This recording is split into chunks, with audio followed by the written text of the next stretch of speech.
problème que j'ai remarqué, j'ai fait une vidéo là-dessus hier ou avant-hier, c'est que les gens cherchent avec les mots là, bourse d'études en musique, bourse d'études musicologie, c'est mauvais. Tu vas pas trouver beaucoup. Si tu trouves même peut-être que c'est une bourse partielle. Il ne faut pas chercher des bourses d'études en art. Il ne faut pas chercher bourse d'études art. Il faut chercher une bourse d'études de gouvernement. Dans tous les gouvernements, c'est les bourses d'études de toutes les universités qui sont accréditées par ce gouvernement. Donc, si tu obtiens, tu trouves une université où on fait la musique, où on fait de l'art dans ce pays-là. Si tu as la bourse là, tu fais art là. Il ne faut pas mettre sur Google bourse d'études en musique. Si tu trouves, tu vas trouver 3. Mais si tu trouves les universités où on étudie la musique, en Hollande par exemple, tu vas trouver plein d'universités. Cherche maintenant la bourse d'études du gouvernement hollandais. Et puis tu mets les noms de ces universités-là dans ton application, dans ta demande de bourse. Il ne faut pas chercher bourse d'études en boxe, en sport, en football. Cherche les universités où on joue au foot. Cherche les universités où on fait sciences naturelles dans le pays qui t'intéresse. Quand tu as fini là, cherche la bourse du gouvernement de ce pays-là, ou même les bourses d'organisations qui couvrent ce pays-là. C'est eux qui payent l'école. Toi, c'est toi qui étudies. Donc, c'est ce que l'erreur que beaucoup de personnes commettent. Ah, je ne trouve pas bourse d'études en sciences agricoles. Bon, toi-même, tu étais dans ta même sciences agricoles, bourse d'études. Non, même bourse d'études, je ne sais pas moi, Robert Banzio, je ne sais pas. Mais c'est pour les étudiants en agriculture. Donc, tu cherches l'université et dedans, tu vas voir souvent dans le site les filières, les formations qui sont acceptées. Donc, moi, je fais reverse engineering, c'est comme ça qu'on dit en anglais. Je ne cherche pas la bourse du pays, je cherche les écoles, les universités où on étudie ma filière. Quand j'ai trouvé ça, je cherche quelle bourse couvre cette université. Quand j'ai trouvé ça, comment on postule à la bourse là? Voilà, je n'ai pas fini de parler des conservatoires. C'est pas ça qu'elle a. C'est ça, non? Voilà, les conservatoires. Et puis, en français, c'est en anglais. Kyoto University. Et celui-là, il était là-bas. Il a dit les enfants, gros guitare là. Vous faites quoi ça même? C'est gros comme ça, hein? C'est pour moi là. Orchestre. Et... non, l'enfant là, il a la foi. Hein. Comment c'est possible pour les trucs comme ça dans les télé? Donc, c'est les écoles ici, tu vois. Là. Ah, c'est Aichi, Tokyo, c'est les villes. Kyoto University of Music and Art. Tu vois. Donc, ça, c'est bon. Maintenant, je cherche la bourse du gouvernement japonais qu'on appelle MEX. Quand tu vas aller là-bas, tu vas voir la liste des universités. C'est Baptiste Heinz.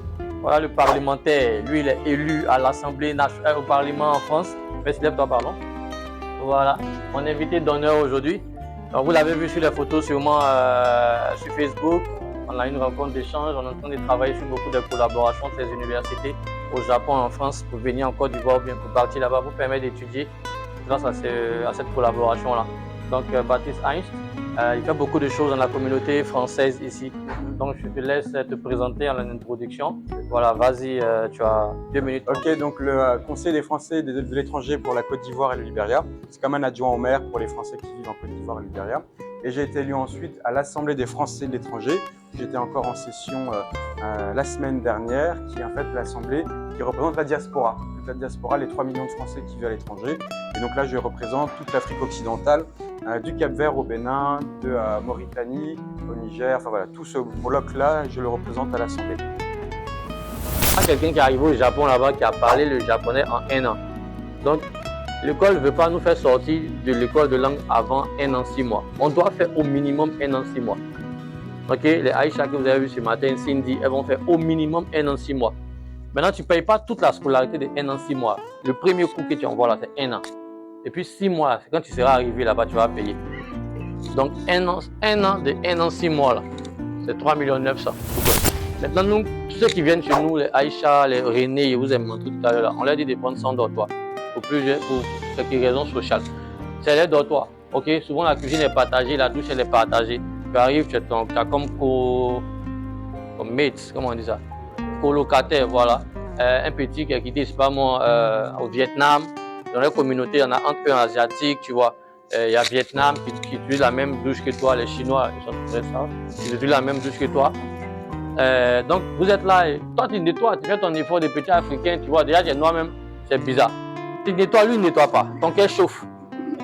Tu es en train de laver, c'est propre, lui vient, il rase, il laisse les poils, c'est long, c'est là comme ça. Tu viens de manger, donc il y a un petit mouvement où on n'est pas trop, tu vois. Donc, nous, on dit à ceux qu'on coach, c'est bien, mais si tu peux faire sortir l'enfant dès qu'il arrive, nous-mêmes, on peut le. Donc, quand ils arrivent, ils sont 2-2. On dit René qui est parti avec Yapoma, qui ont pris leur maison, ils partagent le loyer.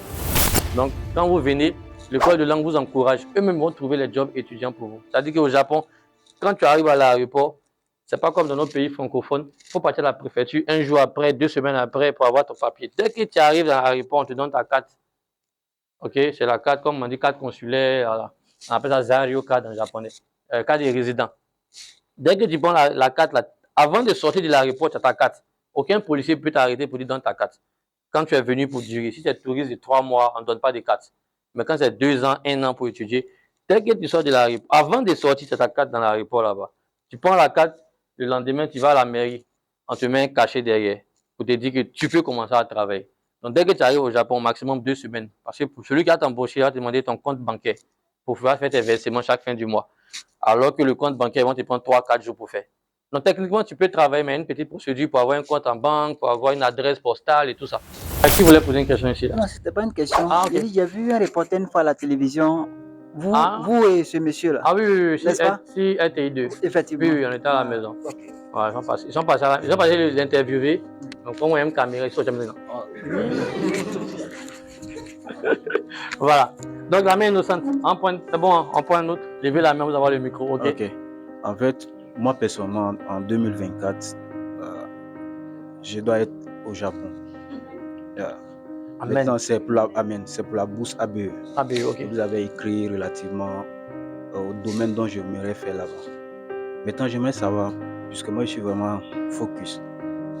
Le coaching, je ne veux pas le coaching groupé, le coaching individuel. Vous avez dit qu'il y avait un Guinéen qui avait payé 150 000 €, c'était combien? Voilà, moi, c'est ça que je veux faire, quoi. Parce que 2024, je dois être là-bas. Amen. Mais la question. Donc, en fait, je veux savoir quand est-ce qu'on commence pour le coaching privé, voilà. Ok. Il n'a pas payé 150 000 seulement, hein, c'est par étape. Ouais, je sais. Il a payé, mais ça, je ne suis pas en train de faire coaching ici, et à la coûte de mon service. Hein. Bon, comme tu insistes, hein, bon, ils ont montré ça d'abord. Quand on parle d'Elder au Japon, vous connaissez beaucoup le côté études là, mais il fait beaucoup de business aussi. C'est pourquoi souvent ici, on a des réunions à gauche, à droite. On a la consultation à 10 000, mais là, il y a 2 volets. Soit vous voulez acheter les voitures, par exemple, nous on maîtrise déjà, donc on devient partenaire. Ou bien si vous voulez peut-être acheter, je sais pas moi, le saké japonais, une boisson japonaise, ou bien des compléments alimentaires japonais. Vous connaissez, on sait que c'est au Japon, il y a le bon, mais on ne comprend pas la langue. Donc nous on intervient en fait la mise en relation entre l'entreprise. Donc vous pouvez être distributeur ici. Et puis nous, c'est nous on crée le contact, on les appelle en contact, on vous met en contact, blablabla, jusqu'à ce qu'on vous envoie vos conteneurs pour que vous vendez ici. Ah, c'est vraiment le côté business de LDR, quoi. Maintenant, vous connaissez beaucoup d'études, c'est par rapport à ça qu'on est là.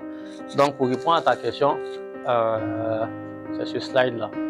Ok, moi, dans tout ce que je fais étape par étape. Même si tu as me payé 1 million, il n'y a pas besoin de ça aujourd'hui.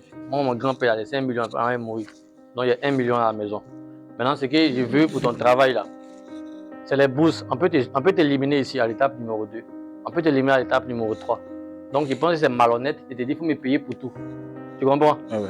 Donc, pour commencer la première étape, là, on va préparer les dossiers jusqu'à ce qu'on dépose les dossiers à 150 000. Aujourd'hui, hein, parce que maintenant, c'est présidentiel.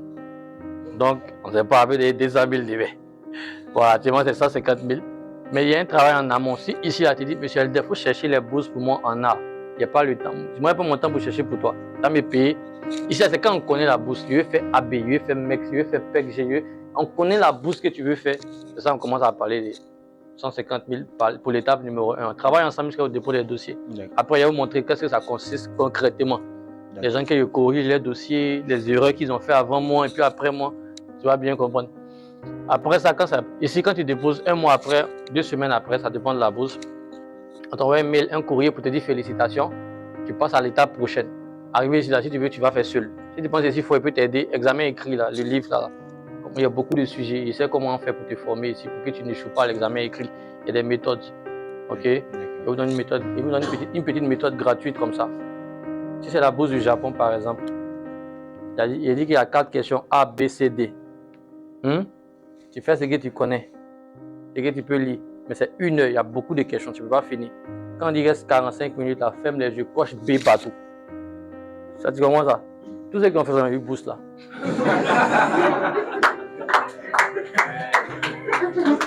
Donc, qui peuvent, de bourses qui peuvent, par exemple, me convenir. ok. après le bachelor en political science, qu'est-ce qu'on fait? Ouais. International Relations. Donc c'est ça que tu as cherché. Ça mettait la réponse. Si tu partais faire un master, tu allais vouloir faire ça, non? Si on te payait l'école, tu allais vouloir faire International Relations. Il y en a plein ici. On cherche un peu, tu vas voir. Dans quel pays tu veux qu'on fasse ça? Hein? Donc moi je connais déjà, tout à l'heure dit, Resumeikan. Ils font International Relationship avec la bourse ABE. Il y a une go là-bas qui est fan de moi là. Elle est indonésienne. Voilà, elle était là-bas là. Ce petit mani. Après il y a Sophia Daigaku. Et puis il y a Waseda. Donc si tu es coach, il y a des conseillers les trois écoles là. Waseda Daigaku, Sophia et puis Resumeikan. Tu vois. Et là-bas, ils font International Relations. Si tu rentres dans leur mention, tu vas avoir plein comme ça. Je suis Guy Hermann. En fait, j'aimerais poser une question concernant la bourse. Par exemple, la bourse a été lancée et tu es en année de licence. Et la bourse, c'est pour aller faire le master. Maintenant, comme c'est dans un an que peut-être ça peut être possible, est-ce qu'on peut déjà, en année de master, licence 3, postuler avant de peut-être obtenir le diplôme de la licence? Dans les pièces à fournir, là, on te demande de mettre ton diplôme de licence là. Or, tu n'as pas encore ça. Ah, d'accord. Donc, tu ne peux pas. On ne postule pas sur réserve du bac, sur réserve de licence. Donne ton diplôme déjà. Tu photocopies, tu mets dedans. Donc, si tu n'en as pas, tu ne peux pas. Ok, Paul, vas-y. À côté de toi. J'aimerais revenir un peu en arrière sur la question de l'école des langues. Voilà. Si après la formation en langue et que l'étudiant décide de continuer, est-ce que les jobs qu'il fait de part et d'autre là peut lui permettre d'assurer sa scolarité sans l'intervention en quelque sorte de ses parents? Oui, sans l'intervention de ses parents, sans bourse d'études, oui, c'est possible. Et c'est fatigant.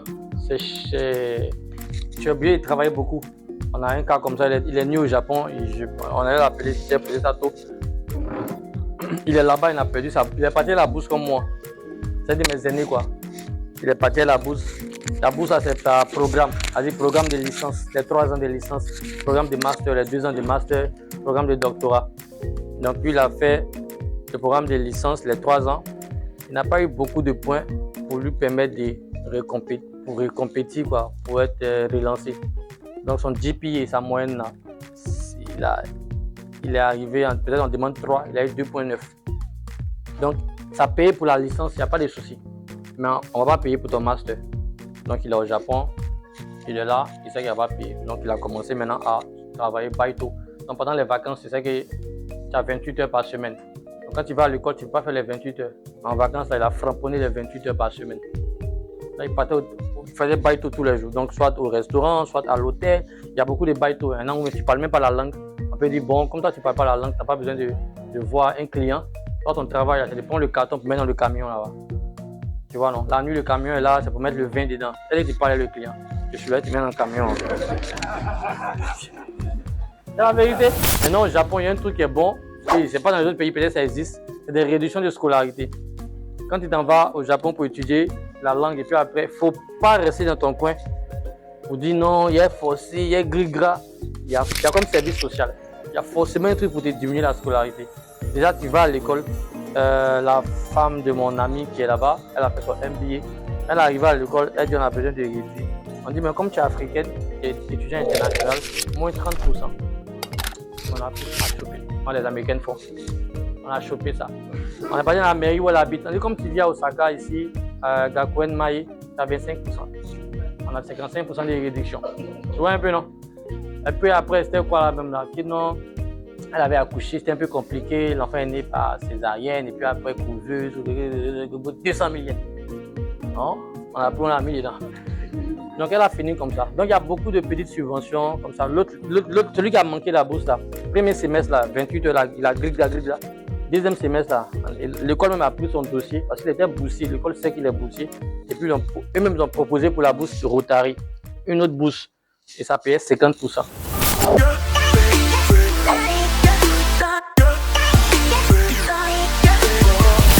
On ne paye pas les bourses d'études. C'est ceux qui n'ont pas, on leur donne. Tu n'as pas les moyens pour quand ils vendent ça. Ok? Ça, c'est le premier point important. Si quelqu'un vous dit de donner 100 000, 50 000, 2 millions pour une bourse, c'est un voleur. On ne vend pas les bourses d'études. C'est des subventions pour aider financièrement, ok, qui sont offerts. Pour aider, voilà, c'est déjà écrit ici. Donc, ça coûte combien? C'est gratuit, ça coûte rien. Toutes les bourses d'études sont gratuites, ok? Tu valides les conditions d'éligibilité de la bourse. Il y a des conditions. On dit que c'est pour les orphelins. Si tu n'es pas orphelin, ce n'est pas la peine de tuer tes parents. Chaque bourse a ses conditions. Ok? Donc, ça peut être l'âge. Si on dit avec baccalauréat, il faut avoir maximum 24 ans. La bourse que j'ai vue, quand tu as le baccalauréat, comme diplôme, ton dernier diplôme, quand c'est le baccalauréat, après 24 ans, il te faut une licence.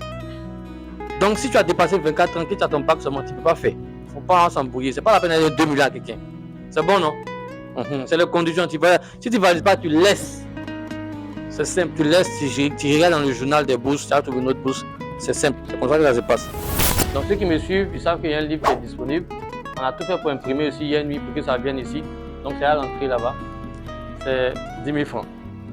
Après vous allez voir ça peut-être dans l'embouteillage, quelqu'un parmi vous va prendre au campus pour faire ça, c'est pas mon problème. Mais aujourd'hui là, c'est 10 000 francs. Voilà. Donc vous partez là-bas et puis vous vous servez pour aujourd'hui. C'est la première édition, je vais voir comment ça sort, comment ça se passe et puis on va faire ça.